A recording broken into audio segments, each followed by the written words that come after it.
Hi అందరికీ welcome to Shiva Santoshi vlogs. First time నా ఛానల్ని చూస్తున్నట్లయితే ప్లీజ్ సబ్స్క్రైబ్ చేసుకోవడం మాత్రం మర్చిపోకండి. లేట్ చేయకుండా వీడియోలకైతే వెళ్ళిపోదాం.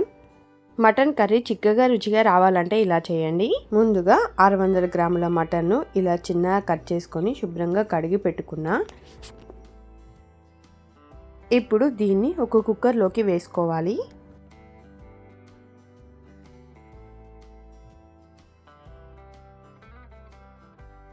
దీంట్లోనే 1 స్పూన్ వరకు ఉప్పు, 1/2 స్పూన్ పసుపు వేసుకోవాలి. ఇక్కడ నేను చిన్న టీ గ్లాస్తో 2 గ్లాసుల వాటర్ అయితే పోసుకొని కుక్కర్ మూత అయితే పెట్టుకుంటున్నా. ఇప్పుడు దీన్ని స్టవ్ ఆన్ చేసుకొని స్టవ్ పైన పెట్టుకోవాలి. మటన్ లేతది కాబట్టి తొందరగా ఉడికిపోతుంది. 5-6 విజిల్స్ వస్తే సరిపోతుంది. స్టవ్ ఆఫ్ చేసుకొని ప్రెషర్ అంతా పోయినాక మూత ఓపెన్ చేసి చూస్తున్నా.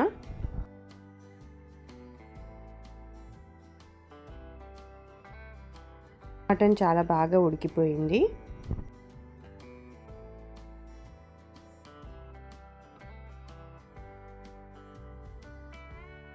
దీన్ని కాసేపు పక్కన పెట్టుకొని కర్రీకి కావలసిన మసాలాలని ప్రిపేర్ చేసుకుందాం. స్టవ్ ఆన్ చేసుకొని స్టవ్ పైన ఒక కడాయి పెట్టుకోవాలి.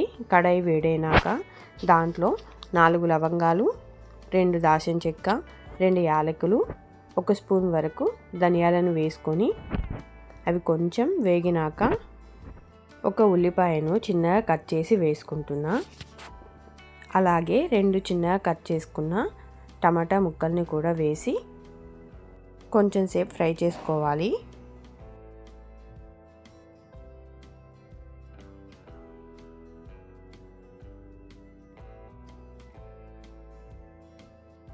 ఇవి మంచిగా ఫ్రై అయినాక ఒక 10 వరకు జీడిపప్పు ముక్కల్ని కూడా వేసి ఫ్రై చేసుకోవాలి. ఇవి కొంచెం ఫ్రై అయితే చాలు. స్టవ్ ఆఫ్ చేసుకొని ఇవి పూర్తిగా చల్లారినాకే మిక్సీ పట్టుకోవాలి. ఇవి పూర్తిగా చల్లారక ముందే నేనైతే మిక్సీ పట్టుకుంటున్నా. మీరు పూర్తిగా చల్లారినాకే మిక్సీ పట్టుకోండి. ఇప్పుడు దీన్ని మిక్సీ జార్లో వేసి కొద్దిగా వాటర్ పోసుకుంటూ మెత్తని పేస్ట్ లాగా చేసుకోవాలి. ఇప్పుడు స్టవ్ పైన మనం కర్రీ దేంట్లో చేసుకోవాలనుకుంటున్నామో ఆ కడాయిని అయితే పెట్టుకోవాలి. అది కొంచెం వేడైనాక కొద్దిగా ఆయిల్ వేసుకోవాలి. ఆయిల్ బాగా వేడైనాక చిన్నగా కట్ చేసిన ఉల్లిపాయ ముక్కల్ని వేసుకోవాలి. ఉల్లిపాయ ముక్కలు ఆయిల్లో మంచిగా ఫ్రై అయ్యేంత వరకు ఫ్రై చేసుకోవాలి. ఉల్లిపాయ ముక్కలు మంచిగా ఫ్రై అయినాక చిన్నగా కట్ చేసుకున్న పచ్చిమిరపకాయలను కొద్దిగా కరివేపాకును కూడా వేసుకొని బాగా ఫ్రై చేసుకోవాలి.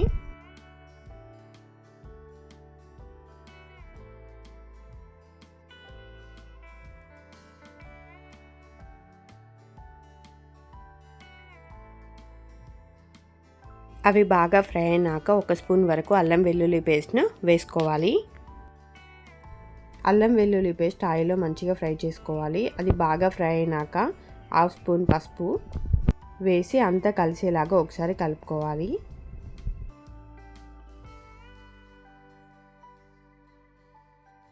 ఇప్పుడు ఆల్రెడీ మిక్సీ పట్టి పెట్టుకున్న పేస్ట్ని వేసుకొని అంతా మంచిగా కలిసేలాగా కలుపుకొని కాసేపు మూత పెట్టుకోవాలి.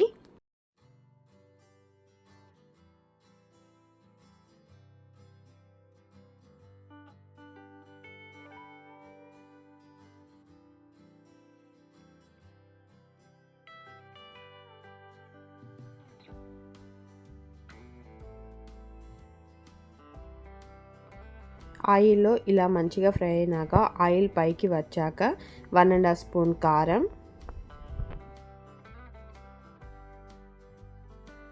1/2 స్పూన్ ఉప్పు వేసి అంతా కలిసేలాగా కలుపుకోవాలి.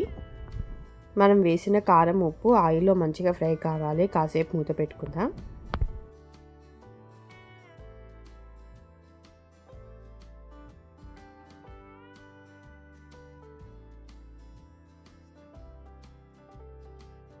గ్రేవీ ఇలా ఆయిల్లో బాగా ఫ్రై అయినాక ఆల్రెడీ మనం ఉడకబెట్టుకున్న మటన్ని వేసుకొని అంతా కలిసేలాగా కలుపుకొని కాసేపు మూత పెట్టుకోవాలి.